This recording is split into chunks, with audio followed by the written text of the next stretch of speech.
बजाज ने अपनी recently launch करी है freedom 125 which is world's first CNG commercial CNG I guess, क्योंकि वैसे तो लोगों ने एक्सपेरिमेंट काफ़ी कर चुके हैं कमर्शियल लेवल पे। किसी कंपनी ने मास मार्केट के लिए एक सीएनजी ऑफिशियल बाइक लॉन्च करी है, तो ये वर्ल्ड की फर्स्ट हो गई एक तरह से।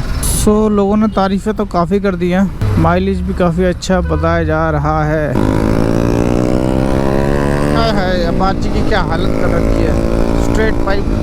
इस चीज़ का मैंने KTM के वो मैकेनिक से पूछा था सर्विस करवाते टाइम। कुछ बंदों ने वहाँ पे भी लगवा रखा था जो सर्विस करवाने आए थे, तो मैंने पूछा कि इससे कोई इंजन पे कोई फ़र्क नहीं पड़ता। लस्सी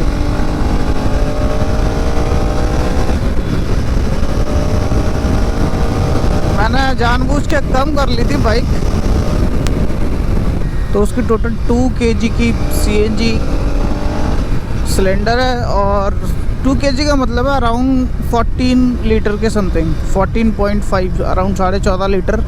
अगर लीटर में मतलब हम उसको नापें CNG को तो 14.5 लीटर की है। वैसे 2 किलो की है, ये आपको नॉर्मली लोग बोल नहीं रहे, 2 किलो ही बोल रहे हैं, वैसे लीटर में देखो तो ज़्यादा है। मोस्टली क्या होता है कि गाड़ी जो स्टार्ट होती है वो पेट्रोल पे होती है,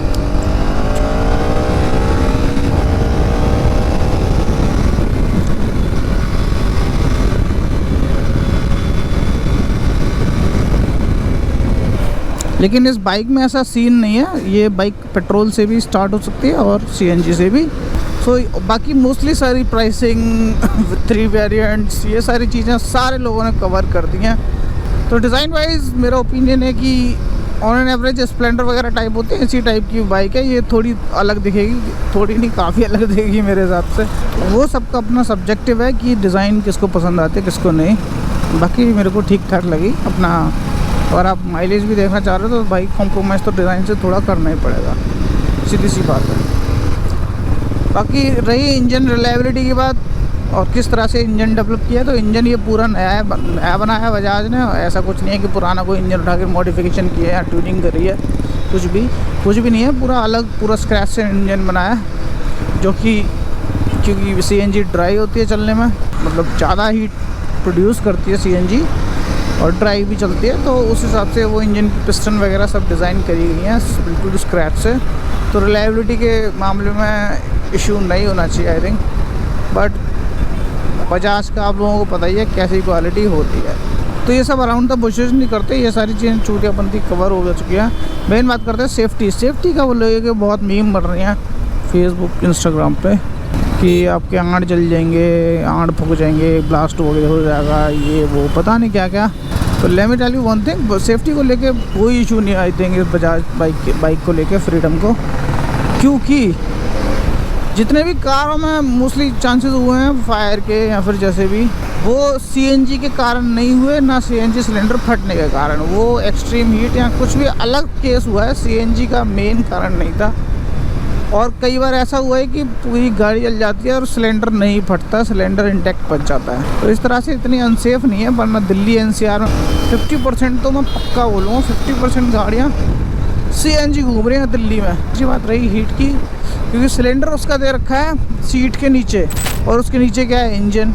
लेकिन इंजन और सिलेंडर में मैंने देखा फ्रेम वगैरह कैसे डिज़ाइन करा उन्होंने रखा है सारा कुछ, और उन्होंने बोला भी है तो हीट डिसिपेशन के लिए बहुत सारी चीज़ यूज़ करी है। और हीट आई डोंट थिंक कि इतनी हीट प्रोड्यूस होगी उस छोटे से इंजन में, और इतना लॉन्ग टूर पे और हाई हैवी तो चलाएंगे नहीं कि इतनी जल्दी हीट प्रोड्यूस हो। और उसकी जो इंजन की डिज़ाइन है वो भी इस तरह से करी गई है, जो उसमें फिन्स होती हैं कूलिंग के लिए, जो क्योंकि है एयर कूल डिज़ाइन करी गई है कि वो इंजन आसानी से कूलिंग रहे उसकी। तो हीट का भी कोई इशू नहीं है। और बाकी ब्लास्ट होने का सीन ये है, जैसे क्रैश होता है तो गाड़ियों में क्या होता है सिलेंडर पीछे होता है, क्रैश मोस्टली आगे से ही लगते हैं, पीछे से भी लगते हैं लेकिन इतना नहीं इम्पैक्ट होता। लेकिन बाइक में बहुत ज़्यादा चांसेस है। CNG सिलेंडर को क्रैश इम्पैक्ट से बचाने के लिए काफ़ी रिसर्च के साथ उन्होंने बजाज ने काम किया है। जैसे कि उसको ट्रेलिस फ्रेम जो यूज़ किया है, जो बाहर जो दिख रहा है बाइक में, उसके बीच में केज टाइप बना के एक मतलब चारों तरफ वो फ्रेम डाल के बीच में रखा है सिलेंडर, ताकि हार्ड इम्पैक्ट या फिर कोई भी बड़ी चीज़ लगे तो उस पर डायरेक्ट इम्पैक्ट ना जाए। और फ्रंट से भी मतलब क्रैश करके देखा है उसको अराउंड 60 की स्पीड पे ट्रक से, तो उसमें भी कोई भी इशू नहीं हुआ। सिलेंडर को लेके साइड इम्पैक्ट से मारा है, पीछे से भी मारा है, चारों तरफ से उन्होंने मतलब बोला है। और फोटोज़ भी दिखाएं कि मतलब पूरी तरीके से ये सेफ़ है। और पूरा ट्रक ही चढ़ा दिया उन्होंने सिलेंडर पे, बाइक पे मतलब। तो फ्रेम ने ऐसा कोई इशू आने नहीं दिया। और वैसे भी सिलेंडर काफ़ी मजबूत होता है क्योंकि 16 kg वज़न केवल सिलेंडर की उसकी मोटाई और मतलब उसमें है। तो आप समझ सकते हो 16 किलो का मतलब कि काफ़ी हैवी बनाया हुआ है। और जो चेक करिए उन्होंने वो करिए अपने गवर्नमेंट के अंडर हिसाब से कि जो गवर्नमेंट ने रेगुलेशंस दे रखे। तो आई डोंट थिंक कि ऐसा बड़ा कोई इशू होना चाहिए क्योंकि अभी तक बाइक के में CNG के लिए गवर्नमेंट का ऐसा कोई सेफ्टी रेगुलेशंस बनी नहीं है क्योंकि फर्स्ट टाइम हुआ है ऑब्वियसली, तो कहाँ से बनेंगे। लेकिन जो कार के लिए जो सेफ्टी स्टैंडर्ड चलते हैं बजाज ने वो फॉलो किए हैं, तो वो भी काफ़ी अच्छी बात है। सिलेंडर भी बहुत अच्छी क्वालिटी का हैवी यूज़ करा है। मैंने सारी चीज़ें अच्छे से रिसर्च करी आज बैठ के, उसके बाद ये वीडियो बनाने का सोचा क्योंकि सेफ्टी की बहुत बकचोदी चल रही थी। तो आई डोंट थिंक कि फटने का या फिर ऐसा कुछ होने का कोई भी चांस आएगा, चाहे कितनी भी गर्मी हो। बस रिलायबिलिटी की बात है इंजन की, कि इंजन में जल्दी प्रॉब्लम तो नहीं आती। वैसे तो सर्विस का बोला है बजाज ने अपना, वही रेगुलर जो बाइक की सर्विस होती है 5000 किलोमीटर्स, और हर 2 साल में सिलेंडर जो CNG का है, CNG का सिस्टम है, उसकी चेकिंग हुआ करेगी। इस सिटी की हालत देखो बहनचोद। पावर भी उसमें ठीक ठाक दी है, मतलब आप ये मान लो परफॉर्मेंस के हिसाब से सिमिलर टू स्प्लेंडर और सुपर स्प्लेंडर जो आती है उसके बीच का आप बोल सकते हो, जैसे सुपर स्प्लेंडर और स्प्लेंडर है ना अपनी। तो यही थे मेरे थॉट्स बजाज फ्रीडम 125 को लेकर। अगर वीडियो अच्छी लगी तो like share subscribe whatever you know. आज यहाँ से थोड़ा जलेबी लेते हैं, देसी घी की, मज़ा आएगा, मन कर रहा है खाने का।